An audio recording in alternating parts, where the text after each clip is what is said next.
11 থেকে 12,500 টাকার মধ্যে এন্ট্রি লেভেলের একটি ডিভাইস। হ্যাঁ, আমি কথা বলছি হনরের রিসেন্টলি লঞ্চ হওয়া X5b Plus, যা বাংলাদেশের মার্কেটে রিসেন্টলি লঞ্চ হয়েছে।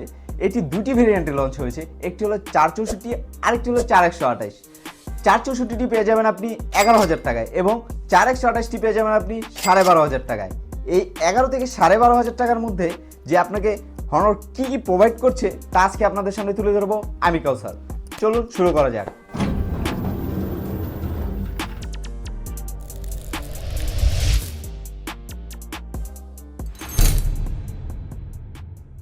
ডিভাইসটি একটি প্রিমিয়াম লুক দেয়।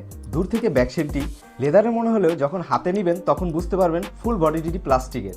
হ্যাঁ, খুব হ্যান্ডি এবং শক্তপোক্ত। রেয়ারে 4টি ক্যামেরার সেট আপ তো রয়েছে, বাট একটি ক্যামেরা কাজের আর 3টি মনে হয় যে ডিভাইসের সাজের জন্য ব্যবহার করা হয়েছে। যাই হোক, এই বাজেটের মধ্যে নয়েজ ক্যান্সেলেশন মাইক দেওয়ার জন্য ধন্যবাদ হনরকে। তাছাড়াও পেয়ে যাবেন SIM slot, type C port, primary microphone speaker ও 3.3 মিলিমিটার জ্যাকপট। বাংলাদেশে এটি 3টি কালারের ভেরিয়েন্ট লঞ্চ হয়েছে, একটি হলো ব্লু, আরেকটি হলো পার্পেল, আর আমার হাতে যেটি রয়েছে এটি হচ্ছে ব্ল্যাক। ফোনটি 194 গ্রাম হওয়া সত্ত্বেও হাতে নিলে মনে হয় না খুব ভারী। তাছাড়াও ফোনটির ডিসপ্লেতে রয়েছে 6.56 ইঞ্চের একটি এলসিডি প্যানেল এবং সাথে পেয়ে যাচ্ছেন 90 হার্টজের রিফ্রেশ রেট। এছাড়াও আপনি ডিভাইসটির ডিসপ্লেতে পেয়ে যাবেন 530 নিটসের পিক ব্রাইটনেস, যা দিয়ে আপনি ইনডোরে ভালো ফলাফল পেলেও আউটডোরে আপনার ঝামেলা পোহাতে হতে পারে। এলসিডি প্যানেল হওয়ায় মিডিয়া স্ট্রিমের সময় একটু বিড়ম্বনা পোহাতে হতে পারে, কেননা ফোনটা 1.5K রেজলিউশন সাপোর্ট করে, তাই ইউটিউবে ভিডিও দেখার সময় তুলনামূলক কম ডিটেলস পাওয়া যাবে। ডিসপ্লে কোয়ালিটি বাজেট অনুযায়ী ঠিকঠাক আছে, কারণ এন্ট্রি লেভেলের ফোনগুলো এরকম কালার স্যাচুরেশন বা পিক্সেল ডেন্সিটি বেশ ডিসেন্ট ছিল। ফোনটার স্ক্রিন টু বডি রেশিও 83.56%। এই ফোনটির স্পিকার আমরা টেস্ট করে দেখছিলাম, যা ভালো একটি মোটামুটি সাউন্ড প্রোভাইড করছিল।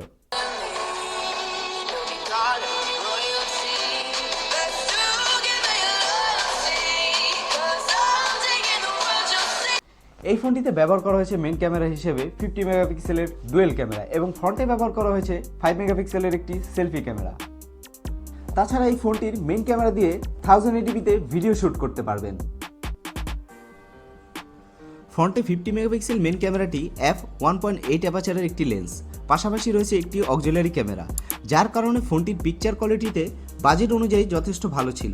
অক্সিলারি লেন্স থাকলে অবজেক্ট থেকে হিউম্যান ডিটেকশন ভালোভাবে আলাদা করা যায় বা ভালো হয়, ফলে ছবিটির ডিটেলস ভালোভাবে আসছিল।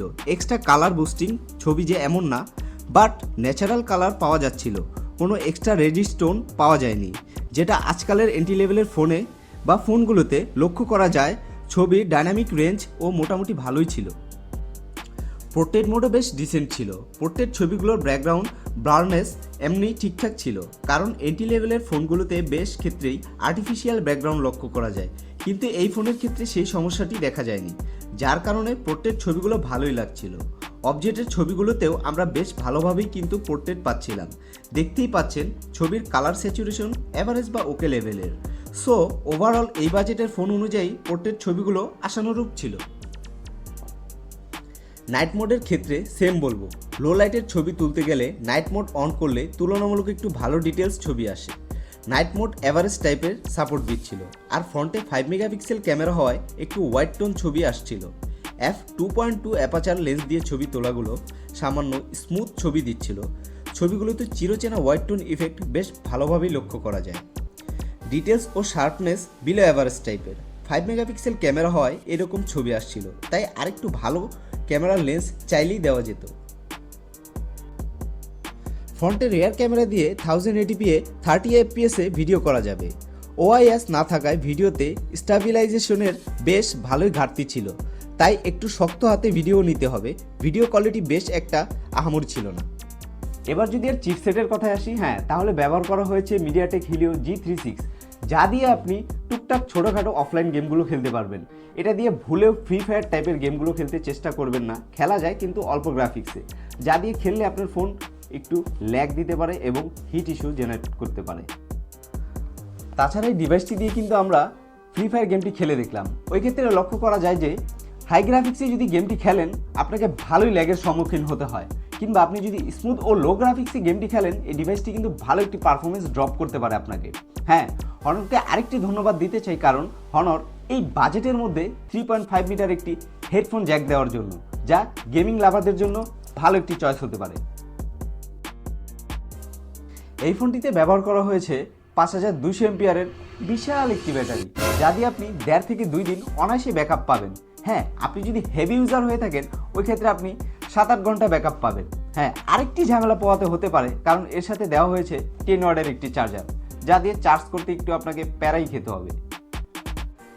এই ফোনটির খারাপ দিক ও ভালো দিক আপনাদের সামনে তুলে ধরা হয়েছে। এই বাজেটের মধ্যে কি আপনাদের জন্য এই ফোনটি কেনা উত্তম হবে কি হবে না, এটা আমাদের জানান।